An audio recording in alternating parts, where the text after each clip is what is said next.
All right, welcome to week number 9. This week we're going to talk about search warrants. We're going to expand upon what we've already learned for when we need a search warrant, but we're going to go into a lot of detail for how you obtain a search warrant and that general process.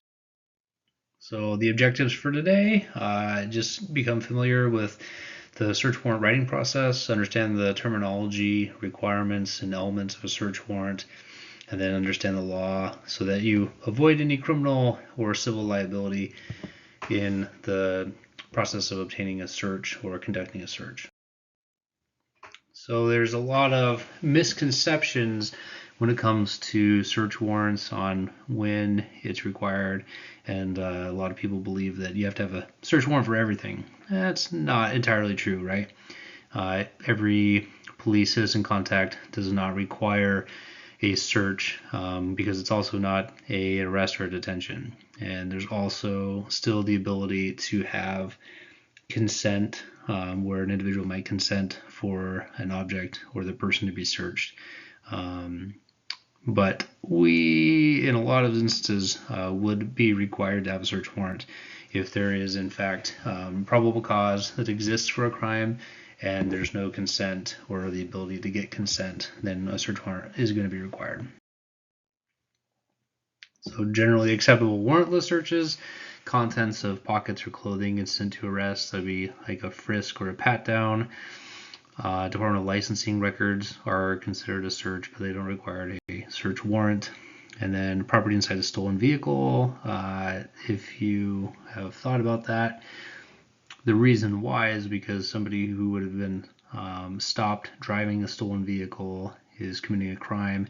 When a stolen vehicle report is taken, there's a question asked of the owner that if recovered, do they authorize or consent to a search of that vehicle? So as long as the owner of the vehicle provides that consent, then when recovered, a stolen vehicle can be searched.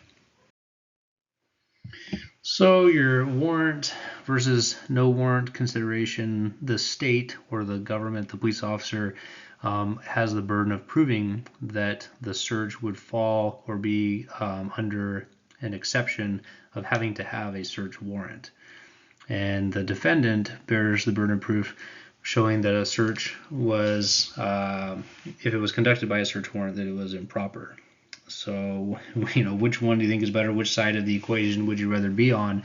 If you are a agent of the state, meaning a police officer, it's always a stronger position to have a warrant signed by a judge so that you had legal authority and a judge found that you had probable cause to conduct that search with that legal authority.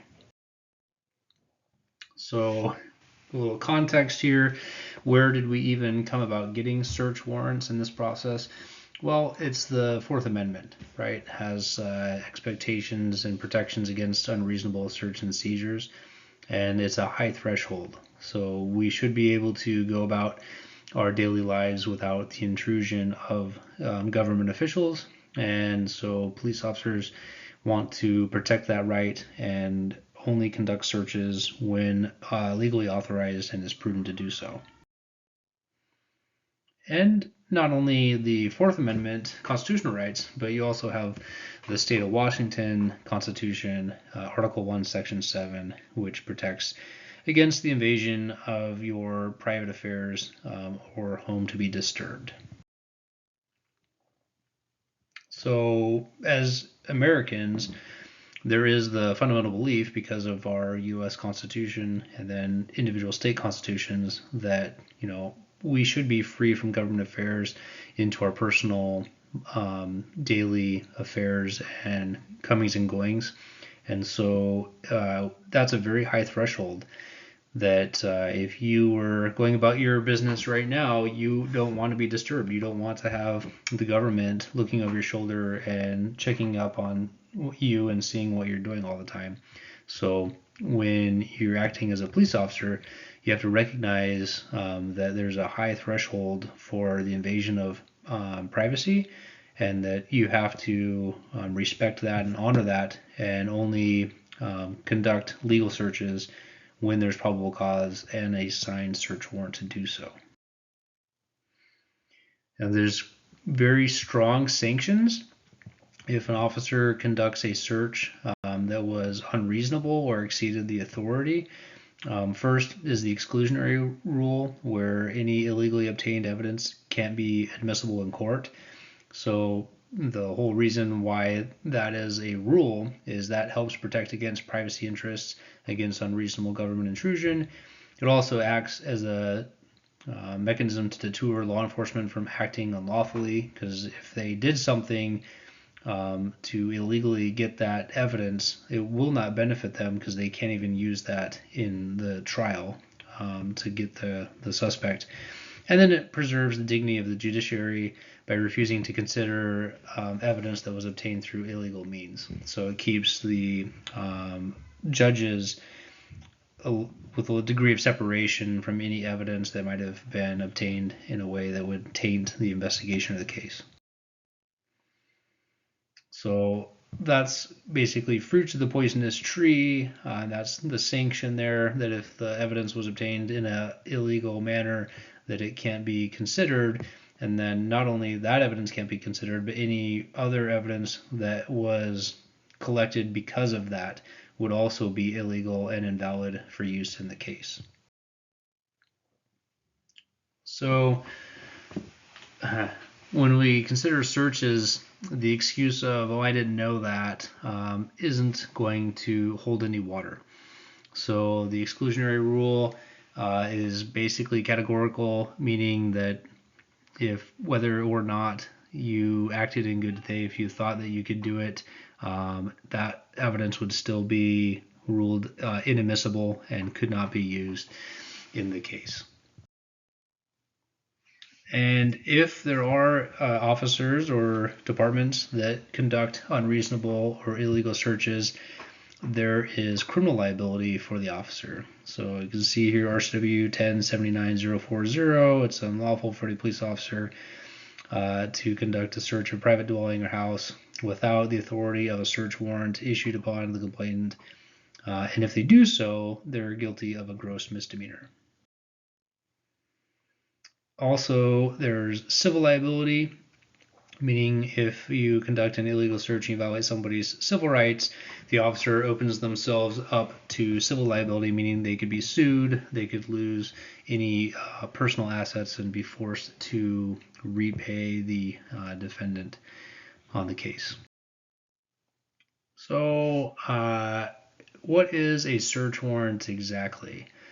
Well, it's a either written or electronically made order from a detached magistrate or judge who has the authority, the legal authority to issue such an order, and it directs law enforcement to go do a search for something or someone and then to bring that evidence forward before the court.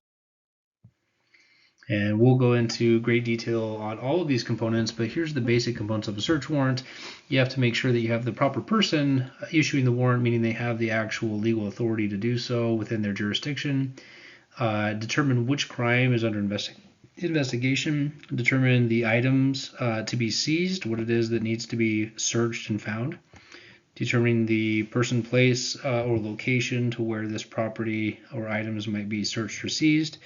Swearing to the facts under oath, and then basing that warrant with written affidavit or the probable cause, so that the magistrate or judge reviewing it understands whether or not and can determine whether or not there is probable cause for the crime to authorize or to reject the search warrant application. So to cover the first component here, the judge will go into a little bit more depth, but you have to have the right person with the right legal authority to even hear the evidence to determine probable cause. So in statute, you'll see magistrate, but magistrate and judge are going to be equaling the same thing when you read that. So signed by a neutral and detached magistrate who has the authority to issue such an order. What does the law mean when it says a neutral and detached? Well, we'll look on the next slide and it will give us some examples of what is meant by neutral and detached. So Neutral and detached is discussing any relationship that the judge might have regarding that person or their family, their finances, career development. Case law will go so far as to playing golf or having dinners is sufficient to show that they wouldn't be neutral or detached. So a judge, when hearing information on a search warrant, should on their own do a conflict of interest analysis to ensure that they don't have any conflicts and that they can hear the case in a neutral and detached manner, meaning that there's no invested interest that they might have in that case or the person that would be the subject of the search warrant. So we'll examine how different judges have different levels of authority. So any district or municipal court judge in the county of which the offense is to have alleged to have occurred, they can issue a search warrant for any person or evidence that might be located anywhere in the state. So what does that really mean? We'll kind of look at an example here. You can read along with me on the slide. But if you're investigating a crime, let's say that it occurred in the city limits of Walla Walla, but the evidence has left the city, we could still go to a Walla Walla municipal court judge for the warrant. The example would be, let's consider there's a carjacking that took place at the Motel 6 in Walla Walla. The suspect is found and identified in Yakima County, and the suspect is inside a house that's in Yakima County, and you believe that our victim, whose car was stolen, that their wallet and property are still inside that person's residence. We could go to a Walla Walla municipal court judge and they could issue that warrant even though that person and the evidence is currently residing in Yakima County. But, and there's kind of a big but, you could only get that warrant and the legal authority for evidence of items that occurred from that crime in Walla Walla. So let's consider that example from the previous slide, and we get that warrant signed off from the judge in Walla Walla. And then we find out that, Motel 6 actually was in Garrett, not Walla Walla, and we went ahead and we collected that evidence anyways. We would lose that evidence because we would have found out that the judge that signed the order didn't have the correct jurisdictional authority to approve that warrant. Let's also use that same example. Let's say that we did have the proper judge sign it, but we find evidence of new crimes. So we go into that residence in Yakima County and we find that there's drugs or guns or other evidence. So now we would have the inability to use any of that. We'd have to stop and get a new warrant with a proper judge that has the authority to hear that information. So when you are making your decision on what would be the best judge to hear the search warrant case and to sign the warrant, if it's occurring within a local municipality and all the evidence is in the same city, it's in the same municipality, then it's best to just use a local municipal court judge, and that applies to misdemeanor and felony cases. That way you know that that local judge, they'll know you as the officer. We already know that all the evidence is going to be staying locally. And then as long as the case is going to be charged locally, everything works and there's no issue there. But if you know in advance that there's going to be evidence or there's a likelihood that there's evidence outside of that city, that's where you want to use a district court or a different judge for that case. So, like I said, getting the appropriate judge with the appropriate authority is critical depending on where your evidence is. So if you couldn't reach a municipal court judge for whatever reason, and you believe that jurisdiction might become an issue, but you know that the evidence is going to be in the county, then you can go to a Walla Walla county district court judge, and their authority is going to cover the entire county. So that's a little bit of a safer prospect when you consider that it could be anywhere in the county and you'll still be good on your legal authority. Then if we look at a Walla Walla County Superior Court judge, they can issue a warrant for virtually anywhere in Washington state. So that's beneficial if you are not sure where your suspect might have fled to, and you're trying to write an arrest warrant for a person that could easily leave the county and might be found somewhere else. And a Superior Court judge can also grant a warrant for records production that would be outside of the state of Washington. And we'll cover that here in more detail. But if you had a records request for, let's say, medical records that somebody sought treatment for say they got shot in Washington state and they fled to Idaho and they got treated for their wounds, you could get the medical records from a different state, and a Superior Court judge could compel those records to be produced. So RCW 1096-020 deals with the production of out-of-state records.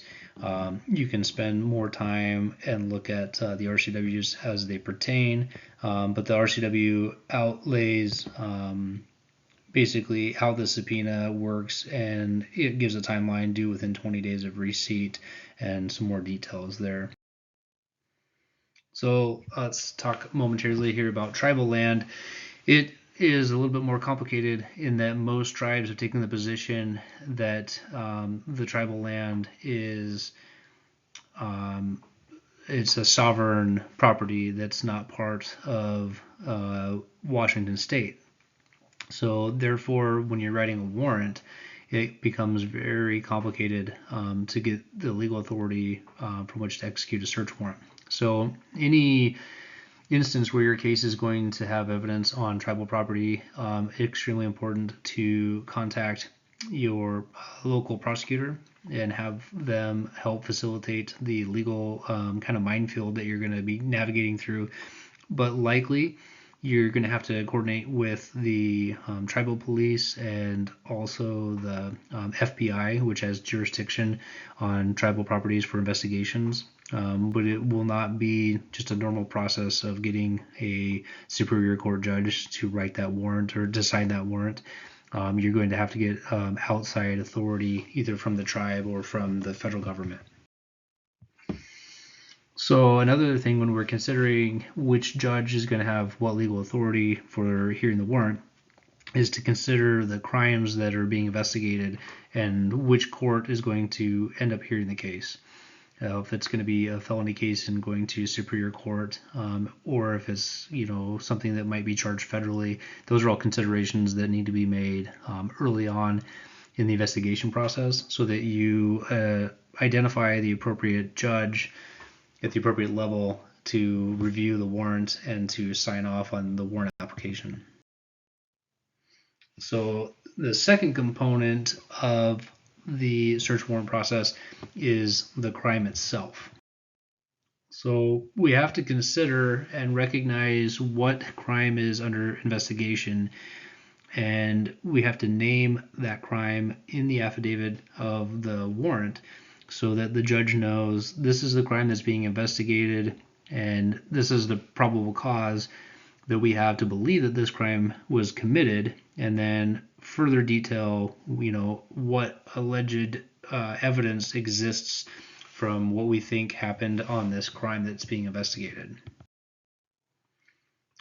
So when you are looking at the crime that's under investigation, some crimes have multiple ways from which the crime can be committed.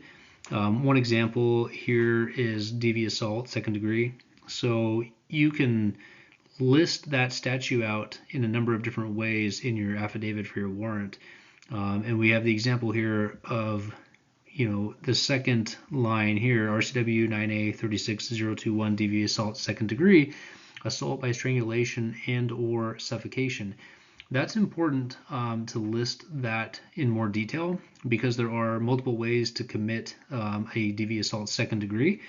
And so you could potentially satisfy one or more prongs of that statute, but you would also be looking at different ways, different types of evidence for how that crime would have been committed. So an assault with a weapon, or if it was strangulation, can be different in what types of evidence you would be looking at for the in the scene. So here's another example of what in your warrant it would look like if you name the crime. And this is an example for first-degree assault. So you would put, I'm a duly commissioned police officer with the Wall Police Department and have probable cause to believe and do believe that the evidence of the crime, assault first degree, and assault with a firearm, and then listing the RCW to wit, which we'll get into momentarily, but it's to name then what it is you're looking for. So the third component, the to wit portion of the warrant, we'll start to look into here. So the term to wit is a fancy way of saying, that is to say, or namely, or to list or name something, right? So an example, the passengers in the vehicle, to wit, Arlene Jones, Betty Baumgartner, and Sherry Younger were uninjured. So the to wit is the legal term, and it means just to name something. We use to wit basically on the items to be seized. So another example is we would do to wit which items from the property, vehicle, residence we wanted to search or seize as a result of the warrant. So when we're considering seizing items and we're listing it into the warrant, it is very important to be specific on what it is you're trying to search. And when you go and execute that search warrant, that you're looking in containers and in spaces that would reasonably be able to hold that item. So the example here, if we were looking for a big screen TV that was taken and it's a 52-inch TV, we wouldn't be able to go into a small nightstand to then search for that large screen TV, right? It has to be something that could actually accommodate the size of the object that you're searching for. If it was a handgun that we're looking at, then yes, the nightstand would make sense, where reasonably a pistol could be concealed within a nightstand. But if you exceed the scope of your search, if you're looking for that giant TV, you're not going to be going through someone's nightstand to try to find that. That would exceed your authority to look for those objects, and that would be an illegal search. You've gone beyond the scope of the warrant. So when you're looking for those items to be seized, or what you're searching for, you also have to be very specific and detailed, containing sufficient information for an officer to distinguish what is the item that you're actually looking for against what might also be legally owned property from the person that you're searching. So if you were looking for, stereo equipment, you couldn't just list stereo equipment. You would need to know and list what specific stereo was stolen, and you can do that by listing a make, a model number, being more descriptive. So some examples here, you see serial numbers of a computer and serial numbers, model numbers of other items. That's the way to become more distinguishable from any other types of just stereo equipment or a computer. So if you are executing a warrant and you have not listed the items to be seized, you are not going to be entitled to qualified immunity and or any civil action that might arise from an invalid search, which basically all of that means if you didn't list out specifically what is to be seized and what is not to be seized, you are putting yourself in a huge amount of risk and trouble legally and civilly for penalties, because that's going to be an invalid search. So some to-wit examples, you stop a convicted felon for a traffic violation, you see that there's a gun tucked beneath the armrest of the car. What's the crime? What would you be searching for? So if you were to write a search warrant, given that example, you would have to state what the RCW is that you're searching for, the firearms violation, possession by a convicted felon, list that statute out, and then the to-wit would be to describe, the firearm, items of dominion control of firearm would be the listing of what it is you're actually going to be searching for. So some examples again of unlawful possession of a firearm would be, a holster, ammunition or spent casings. You could also look for receipts of purchase, that Dominion control, maybe some cleaning supplies, registration, bill of sale. I also might look for, if you have their open source social media, you might see some pictures potentially of your subject holding the pistol or item that you would be looking for, and having some documentation that way can also help your case. Some more 2-bit examples. You stop a citizen for a defective taillight. They're suspended in the first degree. You arrest them, and they were sitting on the white powdery substance that's in the photo. So what's the crime? What are we searching for? Again, this is a good example of why you need to know the Revised Code of Washington. What does the elements of the crime suggest? And then how do you prove or disprove those elements of the crime? And then what would you describe? Well, looking at white powdery crystallized substance in a small plastic baggie consistent with, and then go into your training experience. So possession of controlled substance, 2-wit, controlled substances, packaging, materials, pipes, hypodermic needles, scales, digital beam scales, currency, cutting agents, ledgers, written and electronic. You can go on and on and on into some of the items that would show Dominion control and that are consistent with controlled substance possession. One thing that you have to also establish when writing a search warrant is a criminal nexus. That is, when we talk about nexus, it's a connection between a suspect and a crime, or a suspect and a piece of evidence or an item. So how can you connect a scale with drug possession or drug use?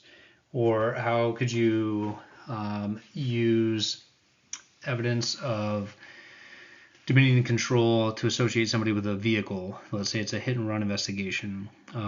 If you are able to find the keys to that vehicle in somebody's pants pocket, that might be enough to show the nexus and the connection of that person and the vehicle. All right, so when we're considering nexus, drawing that connection to a suspect and to potential evidence is not going to be the same for every officer, because there's going to be different levels of training and experience. And I'll give you some different types of examples of how that could change.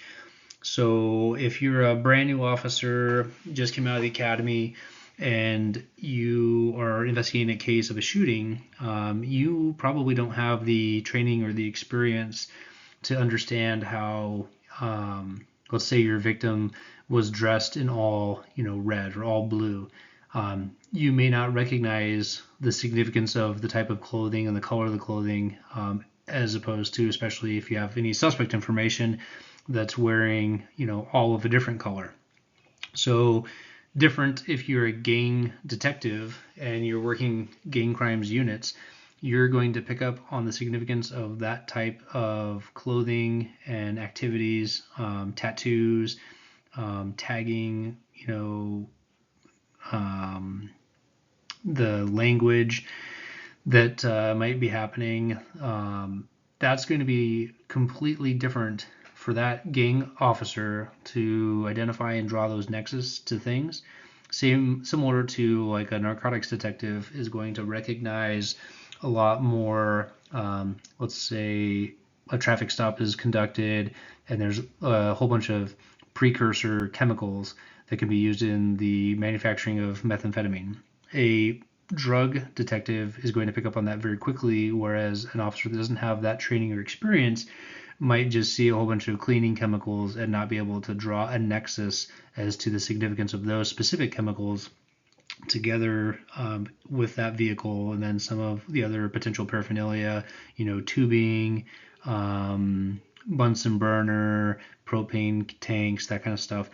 Being able to draw those together creates that nexus. Again, depending on the type of officer's training and experience, the nexus can be drawn differently. So dominion and control is very important when you're considering nexus and search warrants and finding evidence, potential evidence that could be used to place people or evidence within the investigation that you are looking at.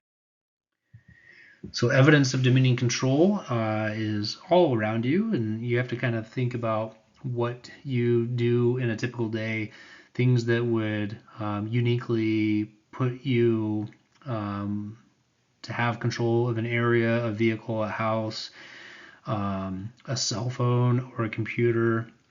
There's lots of different things that would uniquely connect you to the things in your environment around you. So when you start to look at some of what those things could be, obviously the examples on the screen are kind of extreme examples, more like hoarding conditions. But let's hope that no one in the class has this type of a vehicle or house. But even around your normal house or your office space or in your vehicle right now, you probably have a registration to the vehicle. It may or may not be registered to you, could be registered to a loved one, but you, let's say you go to Starbucks or to a fast food restaurant for lunch frequently. You might have receipts in your vehicle using your unique debit card or credit card that would have your name and be able to associate you with that vehicle in that point in time. You can start to see now how that dominion control is easier to connect people with things the more items that are around. Obviously, fingerprints and DNA can help establish dominion control, but now electronically, there's lots of GPS breadcrumbs that will associate people with locations and vehicles. If you have a smart device and you plug it into your car, let's say you're using Android Auto or Apple CarPlay, every time you plug that in, it's actually transferring and syncing data between your cellular device and that vehicle. And that data can be extrapolated and used in a court trial and would show that your unique device, which everybody has password protections or facial recognition to be able to open it, was used for this vehicle, and maybe you navigated to a different location, and it can also gather phone contacts and GPS histories and search histories. All that data can be used and analyzed to help establish dominion control. And that can also further create nexuses between your suspect and the crime or the crime scene. So assumptions can be very damaging in search warrant writing. You do not want to make assumptions. So let's use an example where you are responding to a stabbing and an eyewitness says that your suspect threw the knife in the trunk of the vehicle, and now you have to write a warrant for, what are you going to write the warrant for? The witness told you it was a bloody knife. Well, if you assumed that your eyewitness was correct and you wrote the warrant for a bloodied knife, but you open up the trunk and you actually see a bloodied screwdriver, would you be able to seize the screwdriver? Well, no, not if you only wrote the warrant for a knife. So that's where an assumption could really jeopardize your case. You could potentially go back and amend your warrant. There's lots of opportunities to amend warrants, but it's better to write your warrant in a more broad way using general language such as a bloodied knife or other tool or weapons capable of being used as a weapon. So that would then encompass a screwdriver or other implement that could have been used. And eyewitnesses and victims a lot of times are going to see things and interpret it based off of, muscle memory, that maybe they watched a horror movie and that triggered the memory, and what they're remembering is not actually the weapon that they saw, but something that they were familiar with, and that's what they're going to repeat to the investigator. So better to use more general language than too specific. So another example here of an assumption, you could have a weapons brandishing or a robbery where somebody points a weapon at somebody, and if you only wrote it to be let's say they thought it was an airsoft and you only wrote it to be an airsoft and it turned out to be a real weapon, that could go either way. An airsoft looks identical to a real weapon, or a toy could look like a real weapon, and some weapons that are real are made to look like toys. So don't make assumptions, because you could be too specific and not general enough to be able to use evidence you might uncover. Another example, maybe getting a little bit outdated with iPod touches and iPhones, but the type of phone, seeing as there's a number of smartphones and smart devices now, wanting to be specific, but maybe not overly specific on the exact type of device, getting more into the description of what it looked like might be a safer way to approach it. Component number 4 of a search warrant is the person or place to be searched. So when we're talking about where the place, the location of the search is going to be conducted, there has to be a lot of specifics. In addition to just the street address or the building, description of the building is very helpful to make sure that there's no mistaken location being searched. And you hear occasionally in the media instances where a wrong address was the subject of a search warrant execution, and sometimes people get killed or get hurt in this process. So that's why when conducting the surveillance and writing the warrant and then the execution of the search warrant, it's critical that the identification of where the search is to be conducted is very detailed and specific. So an example, let's say that our warrant, the subject of the warrant for the location is 7601 West Washington. Now we need to describe it. So how would you describe this residence if we're just looking at it here? Well, go to the next slide here and you'll kind of see some examples. So we can see 7601 West Washington, that was the address. We can see the specific sign at the intersection, and that stop sign in the photo is then referenced in the picture to the right, so we can see it's the first property on the corner. That's adding a little bit more details that we're going to want to include, and then also more specifics that are maybe unique to this house to any other houses in the neighborhood that might also look similar. So noticing some unique differences. Obviously the house numbering is going to be unique, but it looks like there's a Seahawks flag hanging from the right side of the right garage door.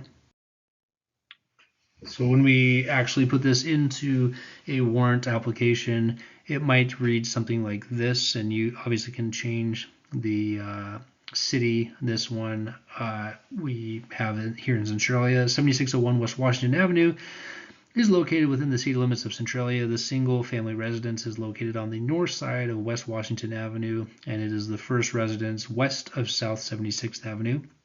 The residence is at the northwest corner of South 76th Avenue and West Washington Avenue. The residence is light tan in color with a dark colored composite roof. The front door of this home is a dark maroon, and it faces the south towards West Washington Avenue. There is a multicolored stone on the majority of the southern portion of the home's exterior, with the stone extending approximately 3 feet upward from the foundation. The numbers 7601 are posted horizontally in tan 4-inch numbering approximately on the front of the house, just to the right, east of the garage door, above the multicolored stone. And you could also describe something like the Seahawks flag. However, if you get into something such as a flag that could be moved or changed easily, you want to make sure that there are features that would be more difficult to change, because if you write the warrant on a Monday and the warrant service is Wednesday, you don't want it to be describing things of the house that could have changed in those 2 days in between. You want it to be something that would be consistent and not likely to change.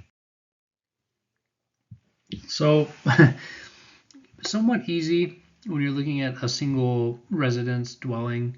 It gets a little bit harder when you consider a motel or an apartment complex where you might have hundreds or thousands of units all in a very small location. So getting descriptive can be somewhat challenging, but very critical.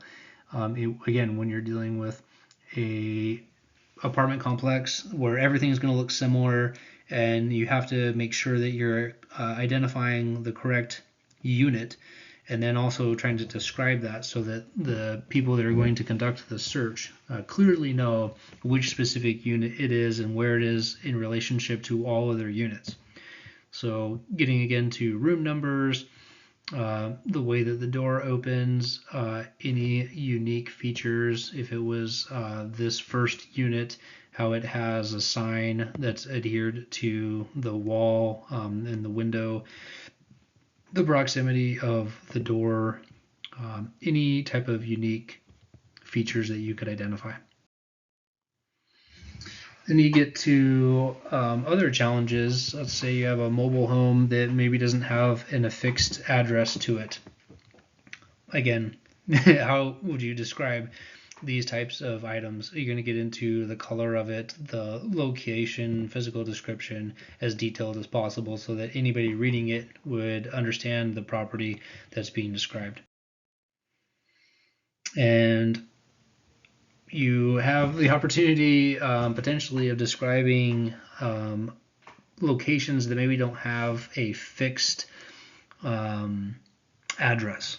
So you have an RV, camper, you have a lot of transients that might be living in a tent but still have an expectation of privacy. So you might have to describe where the location of the tent is or the RV, and you can use items such as parcel numbers, GPS coordinates.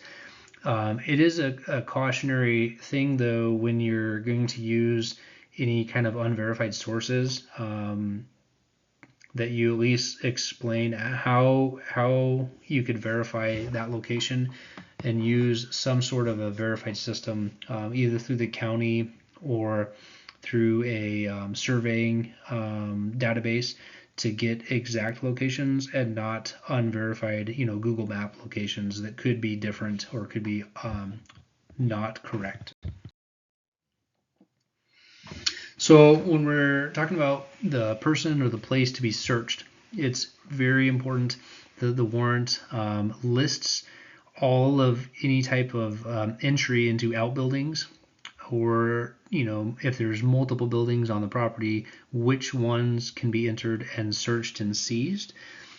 If you look at this example, there's a number of different outbuildings, and if you were to write this warrant, it's very difficult to write any and all buildings without having nexus, reasons why you believe that evidence could be in every one of these outbuildings. Just because it's on the property may not be enough to get that probable cause to get into an outbuilding that's on the extreme outer reach of the property that's not near the main dwelling area. So make sure that you're specific and getting authorization to get into each different type of outbuilding that might exist. So writing search warrants becomes kind of a rinse, repeat, and use previous warrants as kind of a template for future warrants. And that can be a very dangerous practice if you're using a warrant that had a whole bunch of outbuildings or cellars and subcellars, and then now you're going to write a search warrant for a hotel room that clearly isn't going to have any outbuildings or anything like that.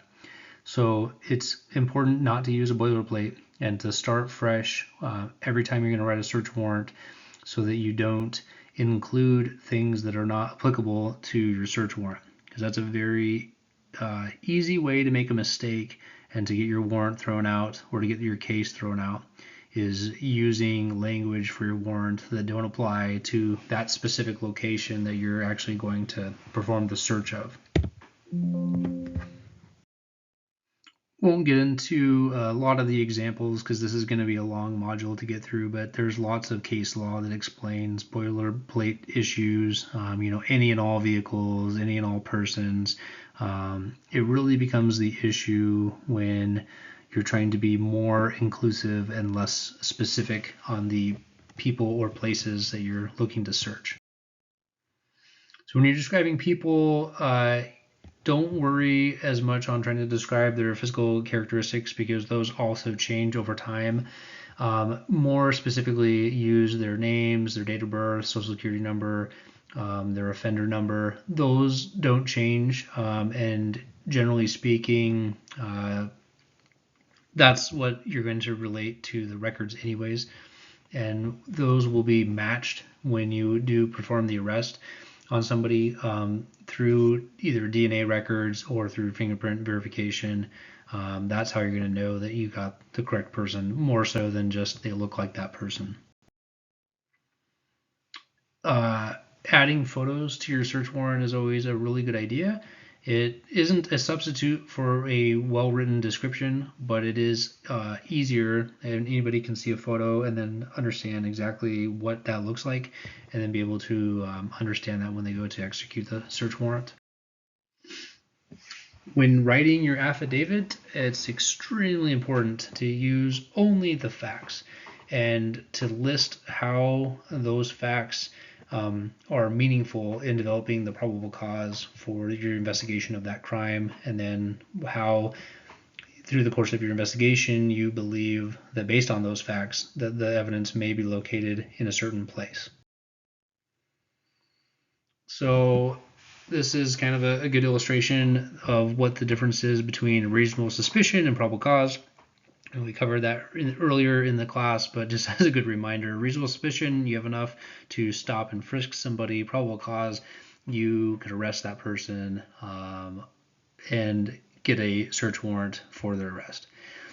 So a search warrant is based upon probable cause, which are those articulable facts that are in a connection with a crime that's being investigated, and then you understand where those items are, what their present location is, and you can articulate all of that to a judge who is neutral and detached, and they will look at the series of facts that you provide and should come to the same logical conclusion that yes, based on the facts and the evidence that have been presented, that you do in fact have probable cause, and that a neutral, detached judge agrees that it is likely that the evidence of those crimes would be located where you described.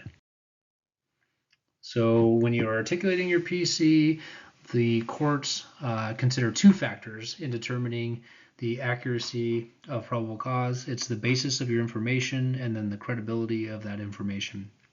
So you want to make sure that you include how you gathered that information and also the credibility of the information. Part of that will be the officer's integrity, but also if you used some sort of a confidential informant, what's the credibility of that informant? How did the information come to the officer's knowledge?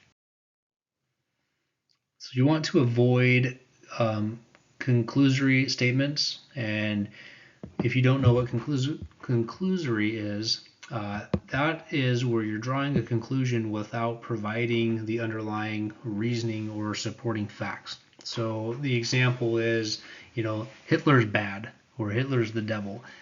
Well, that's you're drawing a conclusion and you're not providing any evidence for somebody to support how you get to that conclusion. You would want to, in the world of search warrants, explain how Hitler, slaughtered millions of people, he enslaved entire nations, started the largest world war in history, any number of the facts that were associated with Hitler's reign of Nazi Germany could then help that neutral, detached person come to their own conclusion. And that's the way that you want to think about search warrants and writing affidavits, is that you want to avoid drawing the conclusions and you want to only present the facts and let the judge or the reader come to their own independent conclusion based off of what you were able to articulate.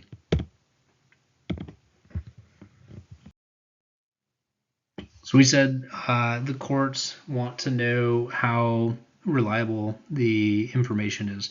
And part of that is going to be the assessment of how credible is the police officer. Well, that comes from the probable cause being articulated from the facts, and then how the officer understands and interprets those facts, and what training and experience they have to understand, this type of an investigation. How many types of investigations have they done like this before?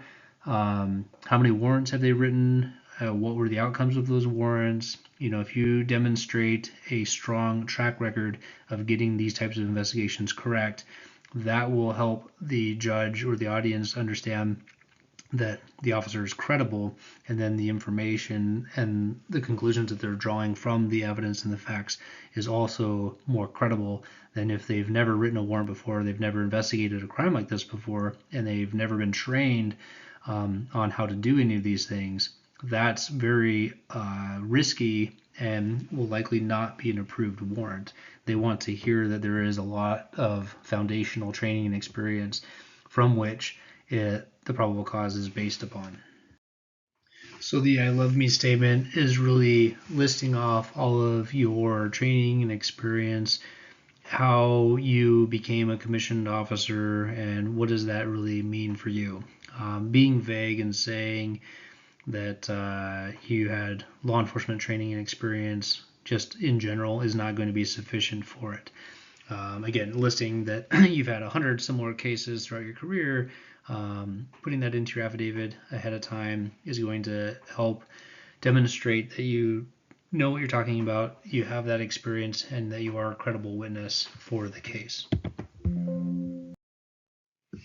So the affidavit then is going to be what comes after your I love me statement, and you're basically going to have a very glorified police report where you're telling the judge your story and why you believe that a crime has been committed and why you think the evidence of that crime is located in whatever the target location is that you're identifying. That could be the house, the vehicle, backpack, a body part, or whatever.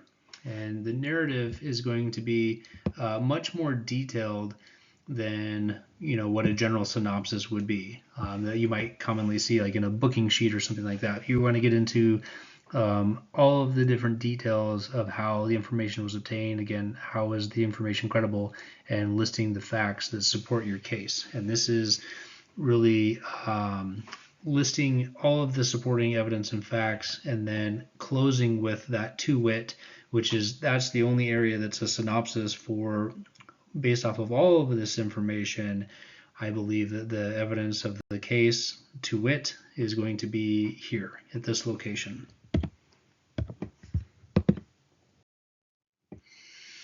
So within the affidavit, when you're outlining all of the facts and circumstances, you're trying to establish that probable cause that a criminal activity is occurring or about to occurring. One of the tests that the judge is going to be evaluating is staleness. And the test for staleness is really based in common sense.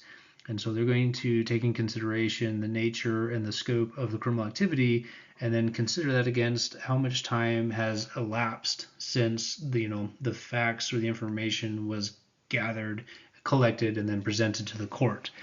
So one of the examples when you're considering staleness could be if it's a hit and run and you are able to locate the driver, let's say it's a day or two later, and the driver smells of alcohol, is it appropriate to get a search warrant for that driver's blood? Well, no. In 24 hours after a collision, too much time has elapsed. That would be stale information where, the defense would be that the person has had plenty of opportunities to drink since the collision, and so the evidence is not any longer directly tied to the collision from a day or two ago. A little bit different if we consider a situation, let's say you have a rent-a-center and they get a computer returned to them after somebody rented it for a year, and upon their inspection of getting the returned computer, they find child pornography on the device. And this returned computer just came back to them within a day. So that the staleness of that information based upon the amount of time that the renter had it and when the rent-a-sender reported it, that evidence is much more likely to be fresh in the eyes of the court and subject to getting the approval of a search warrant to move forward in that type of a case. So just understand that staleness is something that the court's going to consider on whether or not they approve the warrant. So here's some staleness case law. What kind of the case law findings are: intoxication for a breath test is within 6 hours, odor of methamphetamine 48 to 72 hours. A lot of the drug pieces are really into how the drug metabolizes and the amount of time that it's still likely to be present in the blood. Also, when blood tests are done, you can see metabolites versus active amounts of the drug in the system, so they can quantify that.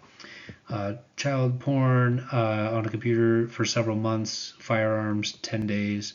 So these are good standards from which you can use as an example if you have a case that involves any of these types of evidence.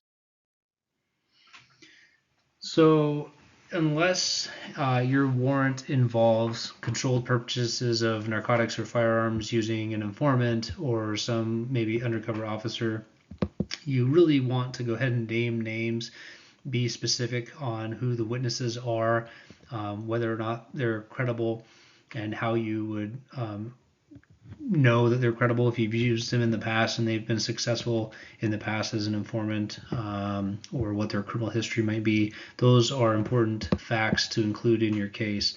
And then again, listing all of your supporting evidence is you want to be as detailed as possible. That's going to help the court determine whether or not to approve the warrant and if you are credible and if the information itself is credible. All right, so we've done a lot of work. We think we're done. We've wrote the warrant. We've included all the facts. We're done now, right? Maybe not quite.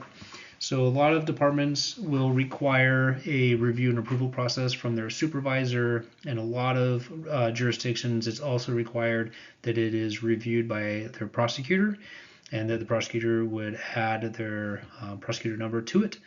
The reasons why you want to make sure that you have an objectionable opinion to look into the case, look out for any boilerplate concerns that you maybe included something that was a little bit too broad or not specific enough. But also they'll evaluate the facts as you wrote them and determine if it's sufficient, and if they also believe there's probable cause, that you had enough details, and then they can provide that feedback before you contact the judge. Because when you contact the judge, you only have that one opportunity to provide the facts as you have written them, and they will make a determination whether or not to approve the warrant as it was presented to them. So you want to make sure that before you contact the judge or present them the information, that it is as complete and thorough as possible. And having it peer reviewed or reviewed by a prosecutor is the best way to go about doing that. So once you have obtained your approval process, whatever that might look like, then you can move forward and contact a judge. A lot of jurisdictions now are moving to, telephonic search warrants or electronic submission, where they can email it to the judge or fax it to them, and then they'll review it, sign it, and send it back. However it is in your jurisdiction, you contact the judge, and then you're going to begin the process of presenting the judge with your search warrant application. So when you're contacting the judge, you do want to make sure that you are sworn in and that your testimony occurs under oath. If you go through the process of obtaining the warrant and you were never sworn in, your warrant is going to be viewed as being inadmissible and invalid. So can't forget that you have to be sworn in and be under oath when you attest to these things. Don't assume that the judge is going to remember. A lot of times these occur in the early mornings or late nights, and they might just have been woken up. They may not remember to put somebody under oath. And like I said, it could cost you the entirety of your case if it's done without being under oath. And when you're writing your report later, you want to make sure that you include that you were placed under oath when you presented the documentation for the warrant. Telephonic warrants required that you advise the judge that you're being recorded. Washington State's a two-party consent state, so the judge has to be acknowledged that they understand it's being recorded and then agree to the recording. give a date and time of the recording, and then you have to obtain permission from the judge that probable cause was found, and that the judge is going to have you attach their signature to both the warrant and the affidavit. The warrant saying, yes, go and get those items, and the affidavit saying, yes, they had the probable cause and feel that it's appropriate to move forward with the warrant. Again, just telephonic warrants, verify the conversation is recorded. You don't want to assume that it was recording and that the recording worked, and then you find out later that it didn't. Verify that both parties are aware of the recording, and then do not deviate from the affidavit and the warrant. You're going to read it verbatim. Don't miss any words. Make sure that you articulate everything that is written and that it is the exact replica as what the judge will see later when you file it with the court. All right. So now it's the warrant service, right? What does that look like? We'll kind of look at it. So now you have an authorized search warrant. You can go do the knock and announce. RCW 1031-040 outlines and defines what the requirements are for a knock and announce. Washington State doesn't allow for no-knock warrants, so law enforcement always has to announce and provide opportunities for compliance when being served a warrant. So the RCW, just on your own, you can read through that and see all the details on basically how these warrant services proceed. Once you have completed the search of the premise and you've obtained all the evidence that you want to do, then what? Well, you have to leave a copy of the warrant and a receipt of the service either with the person that you have searched, that was the subject of the search, or leave it in a place that's conspicuous to where they will find it. And it's a good practice to document or photograph where it was in the house or the vehicle, or wherever the location is that you left it, so that no question or statement can come later saying that you didn't provide that. If you fail to leave a copy of the warrant in the service, that makes the warrant basically deemed warrantless and unconstitutional. So extremely important that after all of that work that you complete the warrant service properly and leave the receipt of the service and the copy of the warrant with the subject of who was searched. So return of service, what do we mean by that? That's the receipt of what was taken from the search warrant, basically an itemized list of the things that were seized. And then you complete your return of service by filing it with the court. So you make a copy of all the documents and you bring it to the court, and the court clerk will attach a court tracking number to it, and they will file it and preserve that with their records. And then you, as the officer, would keep a copy of that court filing for your police report and for your agency's records. Here's an example of what a return of service looks like. It just basically says who the officer is, the date and time that you certified that you conducted the search, and then basically what was the outcome of the search, what was found, what was seized, and then the warrant number and the case number will be attached to that. So we talk about timelines when you have to execute the warrant after it's been approved. So once a warrant's issued by the court and the judge has signed it, the service must be started within 10 days. So it doesn't have to be concluded within 10 days, but it has to be started within 10 days. And then the return must be filed within 3 days after the service. So you have 10 days to start the search, and then once the search has been completed, you have 3 days after the service to file it with the court. So some people might be thinking, wow, that's a lot of work, that's too hard, maybe I'll just ask for consent instead. Consent still applies, but you also have to make sure that the consenting party has the authority to authorize the search. And when we're talking about consent, again, we started with the very beginning, there's a lot of risks that go along with consent. First party consent, you have to make sure that the person giving the consent is doing so voluntarily and that they understand the three R's, right? They have the right to refuse the consent, they have the right to restrict the scope, and they have the right to revoke the consent. All three of those have to be obtained in a voluntary way, and they have to be able to do any of those three at any time in order for the consent to be deemed valid. So if you obtained consent, but then the person was taken to a location where they weren't able to refuse, restrict, or revoke the search, then that wouldn't be a valid consent search. So there's a lot of risks in that. Depending on what type of a property you're searching, it can be very difficult to keep someone, somewhat close to be able to revoke their consent at any time. And then also, they may revoke their consent right when you reach the area where the evidence is located that you actually want to obtain. And so it could just delay things in the process. Might just be easier and quicker to get the search warrant. That way you don't get to the point where you're almost there, they revoke consent, and now you have to go apply for a search warrant, hours later. So just considerations to make. So it's a lot of information thrown at you, again, intended to give you a high-level understanding of search warrants and the general process. This week's module, we're going to obviously focus on warrants and probable cause, and you'll have the opportunity to write a warrant based off of some evidence and prompters provided to you.